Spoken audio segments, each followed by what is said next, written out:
over the years, you know, as the years have gone by, I feel it now.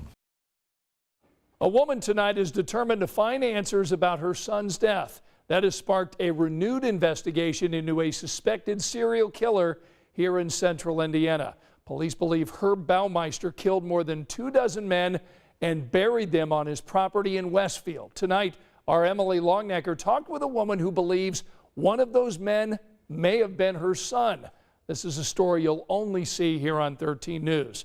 Emily joins us here in the newsroom tonight, and this woman actually fears time may be running out, right, Em? Yeah, Scott, Sharon Livingston's fighting 2 kinds of cancers and knows every day counts at this point. This is a mother who has lived for decades with the burden of not knowing what happened to her child, and it's a burden she hopes she can finally put down. In a world where just about everyone has a cell phone these days, Sharon Livingston also has held on to the landline she's had in her West Side home for close to 40 years. It's not because Sharon ever uses it to make any calls, but because of the one call she's hoped over the past 30 years would someday come. When Alan disappeared, there was only a landline. That's the only number he knew because there was no cell phones. Sharon's talking about her son Alan, who disappeared the summer of 1993, a month before his 28th birthday. He was always happy, and you know, he never had a bad word to say about anybody. He was just a wonderful person. Not the kind of son who didn't call or visit. That's why when Sharon and her partner Judy hadn't heard from Alan in several days and couldn't find him, they reported him missing. Close to 3 decades later, they still have the card with the case number police gave them when they filed the missing persons report. So I figured I should hold on to this because, you know, eventually it might come back or they might find something, and I would still have the case number. 3 years later, while investigating the disappearance of several Indianapolis men from the gay community, police discovered the remains of 11 men on a Westfield farm. Men police believed were the victims of the man who lived there, suspected serial killer Herb Baumeister. Alan's remains were not identified among them. But all these years later, I know he's there. I know he's there. I know that man got him. I just know it. I feel it. This mother, though, needs to know for sure. She's sick, and time is not on her side. Yes, time's running out, so I need closure. Absolutely.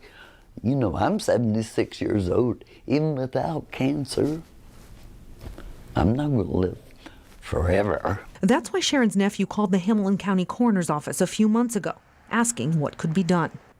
That phone call led to Hamilton County Coroner-elect Jeff Jellison reopening the case, calling for families with male loved ones who went missing from the mid-'80s to early '90s to submit DNA, in the hopes police could identify their loved ones in some of the more than 10,000 bones and bone fragments excavated from the Baumeister property. Remains the University of Indianapolis has held on to all these years. The farm's current owner has added to that number over the years. Each time he's found more bones. And earlier this month, cadaver dogs identified several places of interest on the property where more remains could still be buried. And I'm pretty sure they're going to find him. I just know they are.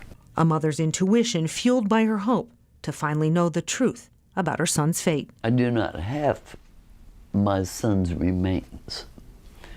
And until I have them, it will be unfinished. It's from me. And I hope I get them before I pass away. And it's already been over 20 years that this has been going on, and we don't have another 20 years. I need closure before I go. And in that search for closure, Sharon believes other families may get the answers they've wanted all these years, too. This mother knows she won't be able to rest well until she does. Well, your heart just goes out to Sharon tonight. Yeah. So, Emily, I think a lot of people want to know, when will this family know something for sure? Well, Scott, we know that it's going to take some time. State police still need to get all the DNA back. They also need to get the bones and bone fragments to their lab for testing. So Sharon certainly won't be having the answer she's looking for tomorrow. But if they do identify Alan's remains, the family plans to hold a memorial, something they have never done. Hopefully they'll get those answers Hopefully, soon. yeah. Emily, thanks so much. Want to let you know that right now the Hamilton County Coroner's Office collected more than 20 DNA samples. And we just talked to the coroner-elect, Jeff Jellison, tonight. to get that updated number. Now, he is the man who is leading this effort. Last week, Jellison told us he's been in contact with families all over the country, including Florida, Nevada, and Louisiana. Thousands of remains have been discovered on Herb Baumeister's property, but experts told Jellison DNA can only be extracted from about 100 bones. Jellison told us those identifications can only be made if more people come forward.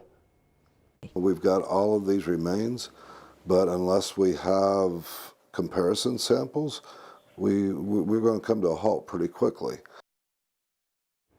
So if you think someone you know could be connected to this Baumeister case, please call the Hamilton County Coroner. We've got that contact information for you tonight. It's on WTHR.com.